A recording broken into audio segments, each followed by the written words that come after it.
Untuk melakukan analisis menggunakan Smart PLS, yang pertama kita lakukan adalah persiapan datanya terlebih dahulu. Nanti bisa dibuka yang ini ya, klien data dan hasil. Jadi dibuka.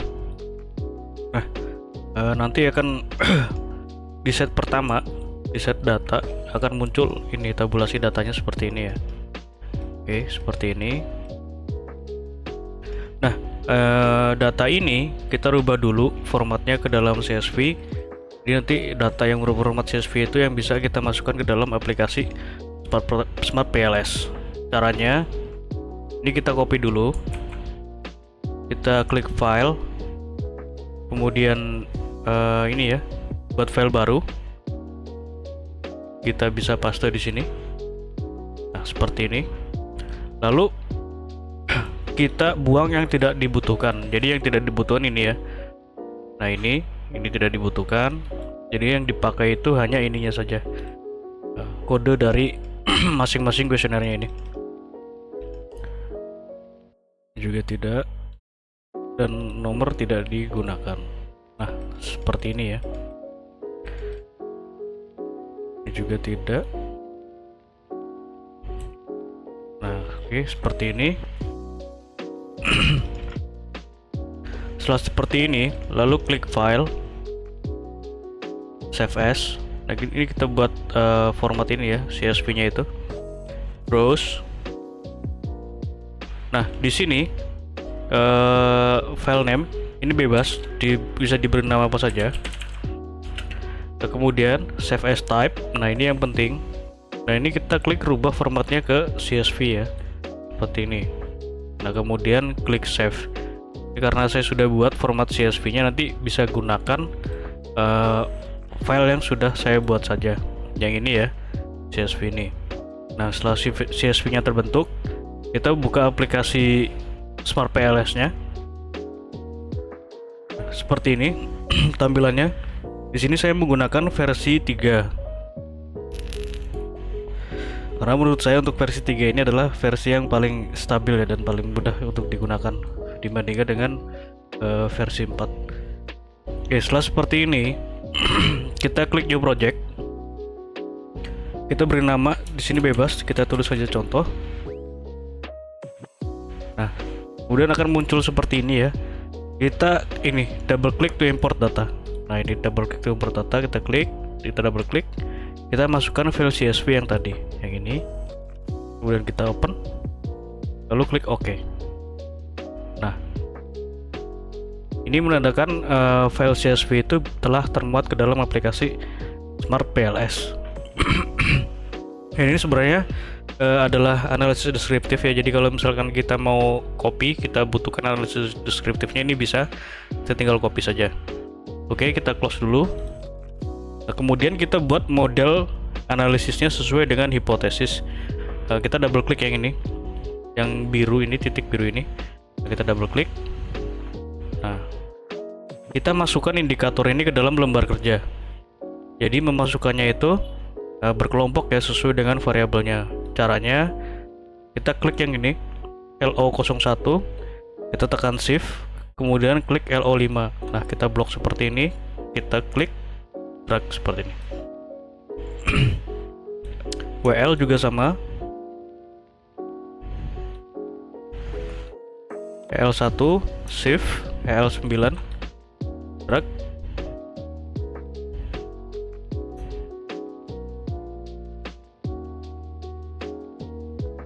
Kemudian PS. Nah, seperti ini. Kita rapikan ya posisi ini, variabel konstruknya ini, dengan menu Lgin ini. Kita rapikan seperti ini. Oke. Lalu kita beri nama.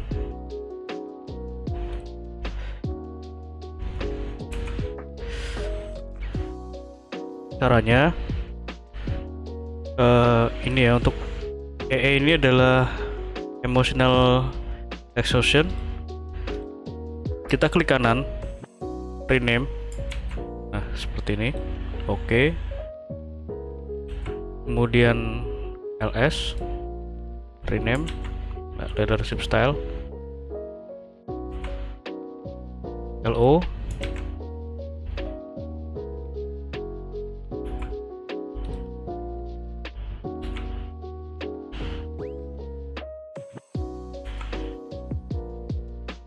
klik kanan, rename. Nah, seperti ini ya. Nah, setelah diberi nama seperti ini, kita susun grafiknya ya.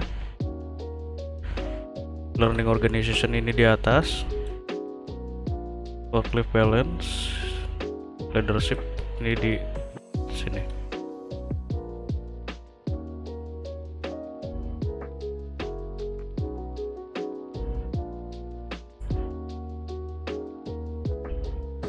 Nah, kita zoom out seperti ini ya.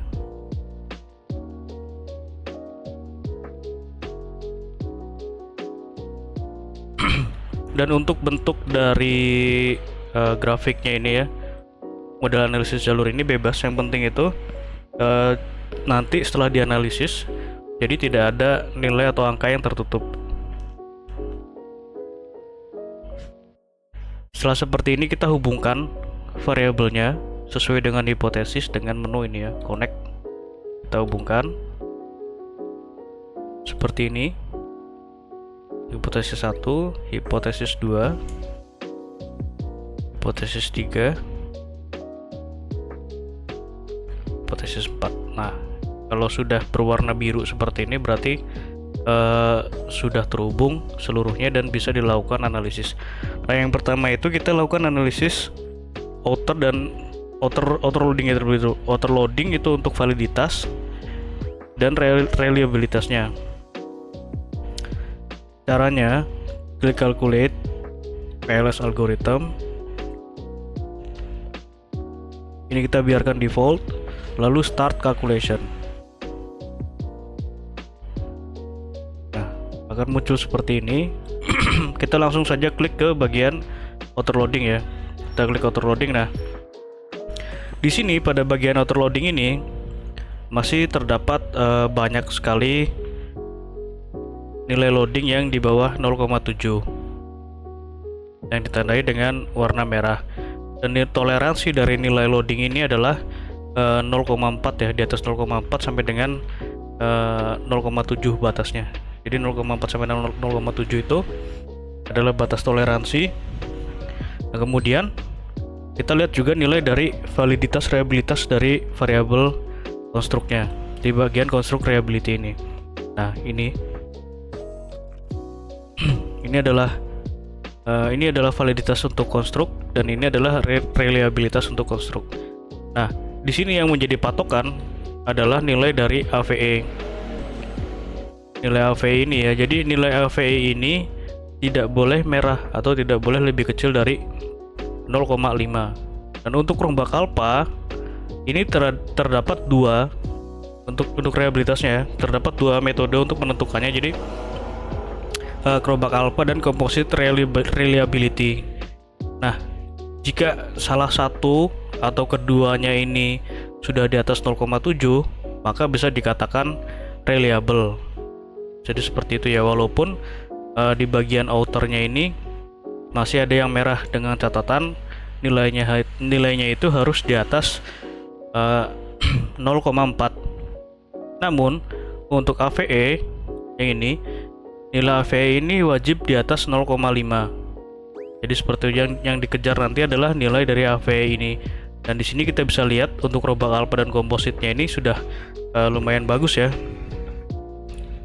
Paling yang masih kurang itu di LO, Learning Organization ini masih rombak alphanya masih di bawah 0,7. Tapi ini tidak apa-apa karena nilai kompositnya ini sudah di atas 0,7. Nah, untuk memperbaiki nilai AVE ini kita eliminasi. Nah, dari ini ya, variabel konstruknya ini kita eliminasi.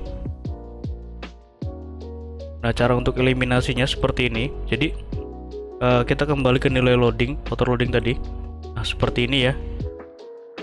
Jadi yang dieliminasi pertama itu adalah yang memiliki nilai loading terkecil. Dan ini prosesnya lumayan lama, jadi nanti ini saya contohkan saja yang kemudian nanti saya tunjukkan hasil jadinya. Nah, seperti ini ya. Kita lihat dulu, kita perhatikan mana yang sekiranya memiliki nilai terkecil atau yang memiliki nilai di bawah 0,4. Jadi seperti itu, yang di bawah 0,4 kita eliminasi terlebih dahulu. Nah, di sini ada beberapa nilai yang di bawah 0,4 ya. Nah, ini PS10, kemudian 16,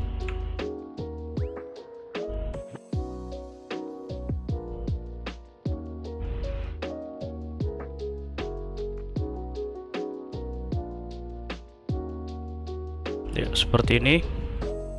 Kita lihat dulu 10, 16 dan 4. Oke, kita ingat-ingat ya. Oh ya, kita pindah ke menu select ini. Tadinya connect, kita pindah ke select.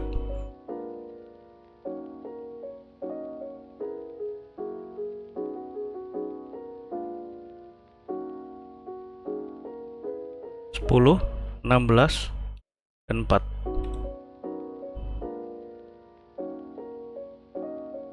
Sepuluh,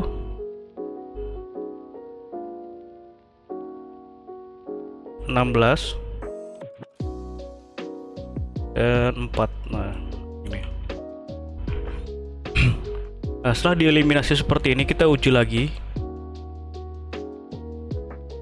Nah, dalam pengujian ini yang perlu dilampirkan adalah pengujian hasil yang pertama, yang tadi yang masih lengkap itu, dan pengujian kedua, yaitu yang setelah dieliminasi.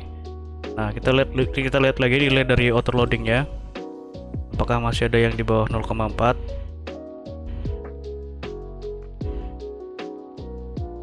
Oke, ini sudah tidak ada.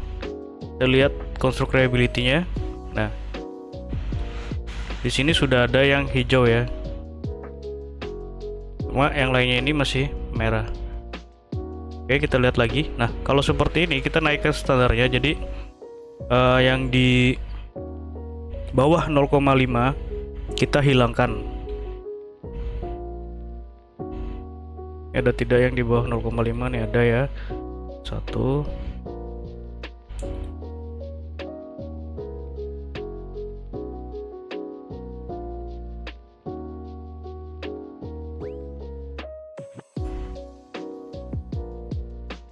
Nah, ini yang di bawah 0,5 di LO2,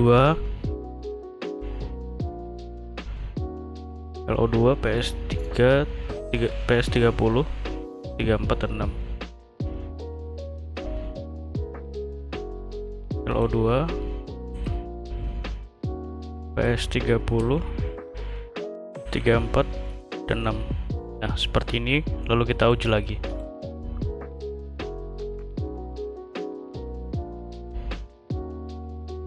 Nah, kita lihat masih banyak yang merah. Nah, ini ada penurunan lagi ya.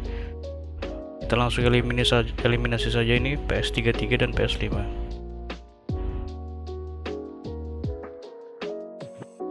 Kita pastikan dulu.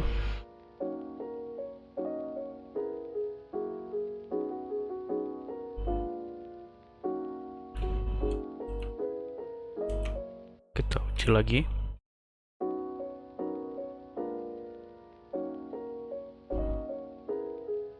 Ya, ini masih merah. Nah, ini masih muncul ya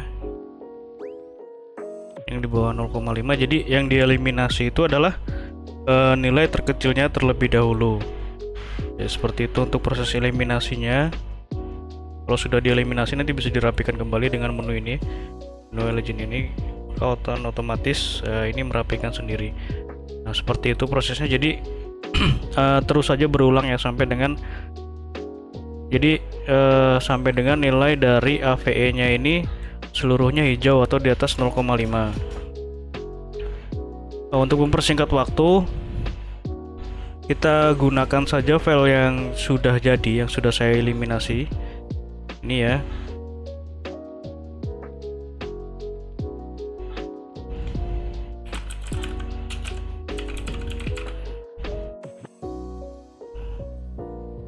Jadi, supaya tidak memakan banyak waktu, kita copy saja.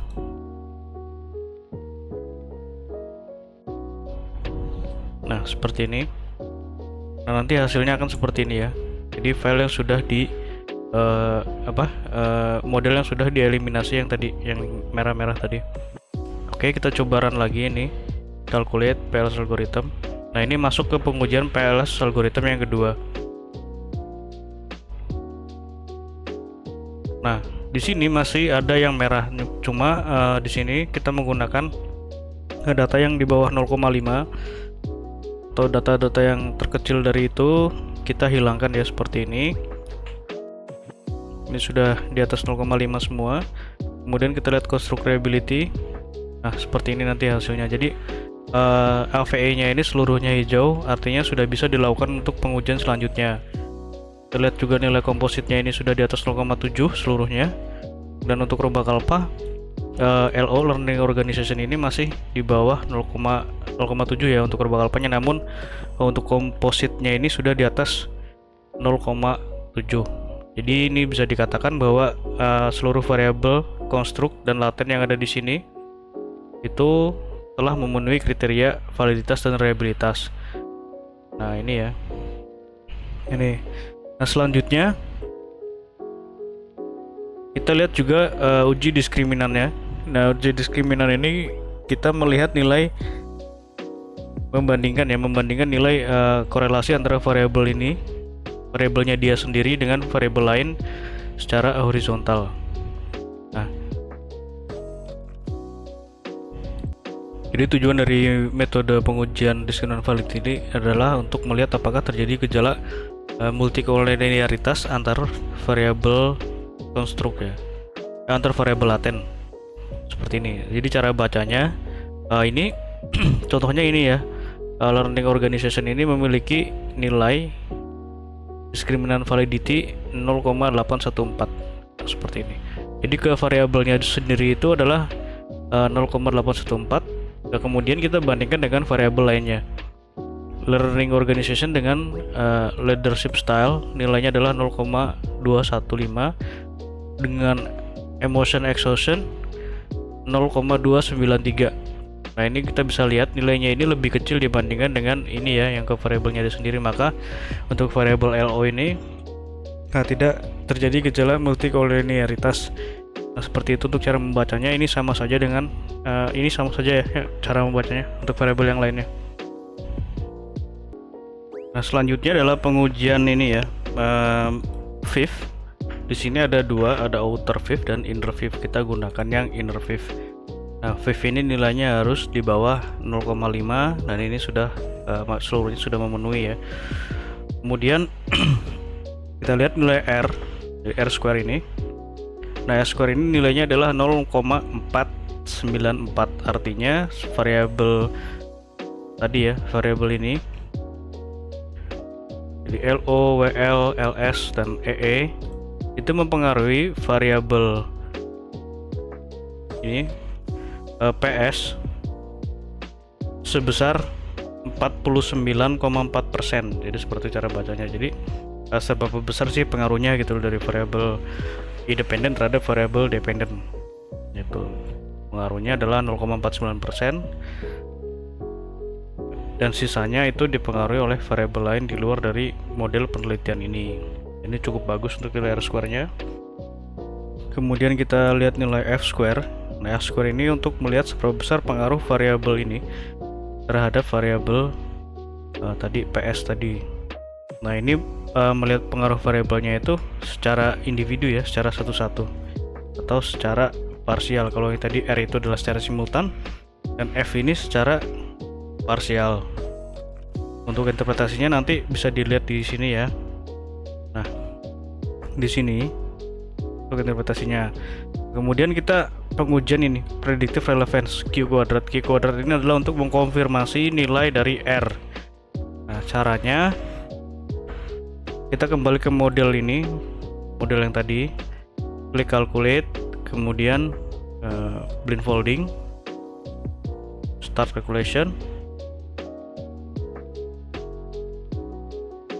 Nah, ini adalah hasil dari pengujian tadi ya, Q kuadrat nih. Ini yang digunakan adalah nilai ini. Untuk interpretasinya seperti ini ya, nanti bisa dilihat di sini.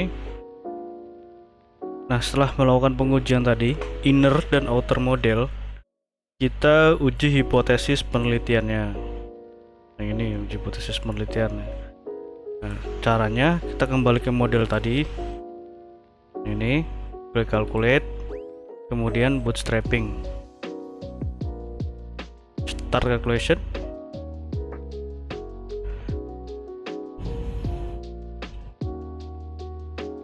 Ya, seperti ini adalah hasilnya. Jadi untuk bootstrapping ini nilai p-value dan seluruh ini setiap kali pengujiannya akan berubah-ubah ya, itu memang dari softwarenya seperti itu. Nah, dalam pengujian hipotesis ini yang perlu diperhatikan adalah nilai dari original sampelnya ini dan nilai p-value. Original sampel ini menunjukkan arah hubungannya atau arah pengaruhnya ini positif atau negatif, sedangkan untuk p-value ini menunjukkan apakah pengaruhnya tersebut signifikan atau tidak, sekaligus ini menjadi penentu untuk uji hipotesis. Jadi jika di bawah 0,05 maka hipotesisnya diterima, jika lebih besar dari 0,05 atau berwarna merah hipotesisnya ditolak. Nah, cara membacanya seperti ini. Untuk emotional exhaustion ke patient safety culture memiliki pengaruh positif. Nah, ini karena tidak ada tanda negatifnya, maka pengaruhnya itu positif. Kita lihat p-value-nya signifikan. Jadi emotion exhaustion berpengaruh positif signifikan terhadap patient safety culture, maka hipotesis ini diterima. Ini seperti itu cara membacanya. Nah, hasil analisis ini ya yang telah diuji tadi itu bisa kita save. Caranya ini tinggal klik export to Excel, start export. Nah, ini adalah save file yang sudah saya buat. Nanti jika pengen dianalisis sendiri nanti bisa seperti ini untuk menge-save hasil analisisnya supaya tidak bingung ya sampai mana tahapannya. Oke, sekian untuk pengujian Smart PLS. Jika nanti sekiranya ada yang kurang paham bisa ditanyakan. Terima kasih.